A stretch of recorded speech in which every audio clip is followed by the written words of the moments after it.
Hey everyone, it's Kong. I know I've been lying low for the past couple weeks, so I wanted to check in real quick before this episode to let you know what I've been up to. It all started a couple weeks ago. Mrs. Kong came home with cookies, and the Dobermans rushed down the stairs to say hi to her. Applesauce accidentally body-checked Beans on the way down, and old Beanie stumbled down the last couple steps. After that, she started limping for the rest of the evening, so we figured she probably pulled a muscle or something. We booked an appointment for dog physio, but our vet wanted to do x-rays first, really just so the physio would know what they were dealing with. Anyways, it turns out she had osteosarcoma in her shoulder. Apparently it was there for a while, but we didn't know because she was a total beast and powered through the pain, till the extra tiny little bonus pain from her stumble down the stairs put her over the edge. Osteosarcoma is apparently the most painful form of cancer, or it's up there anyway, and the options are basically say goodbye to the dog or say goodbye to the leg. We did some research and some more x-rays, and it looked like it hadn't spread yet, so we decided to go through with the amputation. As soon as she woke up, she was trying to stand up and walk around at the clinic, which was the soonest the vet said they had ever seen a dog get up after this surgery. And the next day, she was eating and sleeping normally. We could instantly see that she was in much less pain than before, so that alone made it worth it. You know, we kind of debated back and forth between, is it cruel to amputate a 12-year-old dog's leg? But we figured it would be more cruel to make her keep going on with that painful cancer inside her little dog body. Besides, dogs don't really think about amputation the same way that humans do, where it's really kind of a deeply, or it can be, psychologically disturbing event to come to grips with. Dogs just kind of adapt. So now she's on a course of 6 sessions of dog chemotherapy and several weeks of dog immunotherapy. She's had 1 session of the chemo so far, and she hasn't shown any negative side effects. Dogs are beasts, man. Well, I guess they are beasts. But anyway, I've been spending the past couple weeks hanging out with her on her comfy couch, making sure she doesn't go ballistic on delivery guys, and carrying her up and down stairs. She just had her staples taken out on Monday, and she's feeling good. Anyway, she's 12 years old, which is really old for Dobermans. So if she hangs on and has a comfortable life now for a while, we're happy. Thank you for your patience. Okay, that story was probably longer than the rest of this episode about summoning Dragonslayer. Oh, Dragonslayer. Super scary evil Vargas. His talent does a bunch of stuff. It reverses class disadvantage, meaning in his most common demon class, he has a huge advantage over holy units. It also gives him his signature Fury buff when any allied or enemy unit within 3 spaces dies, which gives him multiple revives, and lets him automatically attack, through guard, any enemy who ends turn within 3 spaces of him. It also gives him conditional post-battle healing or first strike. His unique 1-cost skill is a passive revive that, when used actively, turns on his talent Fury buff, boosts his stats, and lets him act again. His unique 2C is his 3-range guard, 2-range counter, and displacement immunity. His 3C lets him mark a tile.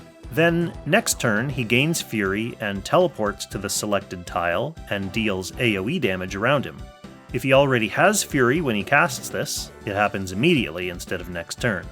Either way, he can act again after using it, and his 3C turns into a different 3C that converts any fixed damage he takes into healing, makes enemies within 3 spaces unable to act again, and can be actively used as a 1.7 times single target attack that disables all of the target's equipment skills, and in fact steals them for himself, so he can have a bunch of different armor effects on him at the same time.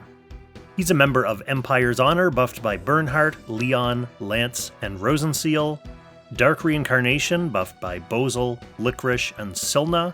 Yeah, I'm gonna go with Silna. For whatever reason in the localization they stuck an inappropriate R in the middle of her name.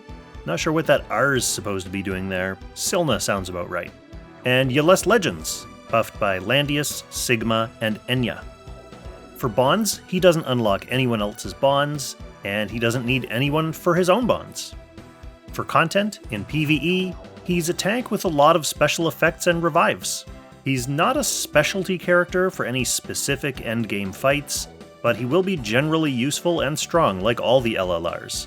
Imagine bringing a tank to a fight and he can just revive permanently.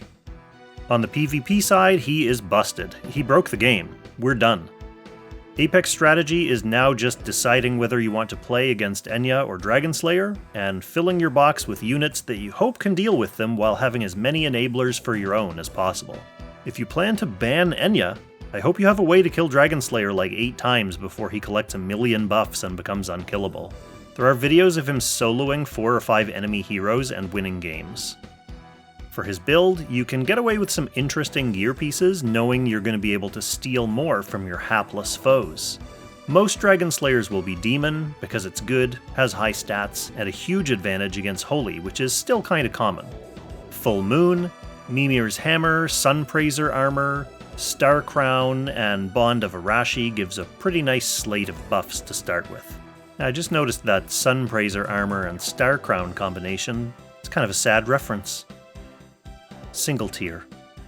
Alright, before we move on, I suppose it's time for me to take a brief moment to talk about the next season of Waifu Wars. I believe we'll be going into Waifu Wars Season 9 now. Season 8 concluded with Puelahala and Olivo captaining Team Mew to victory over Meow Sensei and Tiny. We had a lot of players in Season 8. I think it was the first season that Ozma and JB were the joint commissioners for the tournament, so they were ironing out some kinks, trying some new rules, and they're making some tweaks to the rules as well, banning a couple additional heroes or shuffling heroes around on the tier list, based on a lot of feedback from the season that just concluded. So, that said, with this episode of Should You Summon coming out right now, and the next season of Waifu Wars right around the corner, this is actually pretty good timing. If anyone who watches these videos is interested in getting in on some weird off-meta PvP, you know, if you'd like to play, or start a team, or join a team, or if you'd just like to get into the server and watch some games, or, you know, participate in some shit-talking, there's a lot of that happens, possibly more than Apex Arena playing. I'm sure Ozma or someone is going to post an invite link to the Mystery Guild Discord server, which is where all this Waifu Wars stuff goes down. Otherwise, keep your eyes peeled for some streams of those games. Waifu Wars Season 9. Team Mew won a whole tournament. There's going to be some pretty interesting meme-worthy battles happening. Alright, let's get back to the Should You Summon episode. No-brainer, must summon. Obviously for PvP, but he brings solid value for PvE as well. So there's no reason for any player not to at least try their luck on this banner. Unless you're a conscientious objector like those people who skipped Emir. They're out there, my friends. Living satisfying lives. Okay, that brings us to my usual reminder about upcoming banners. Later this month, we'll be getting Destiny banners featuring Azusa, Light of Genesis and Theon, Girl in the Shell, Rosalia and Patricia, and Bozel, Liana and Luna. We'll also get raid-up banners with Amadeus and Isolda, and Virelia and Prisha.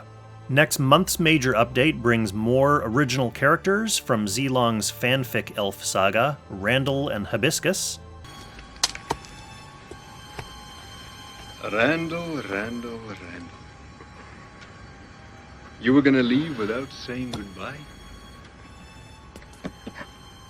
As well as the upgrade stone for SP Tiaras.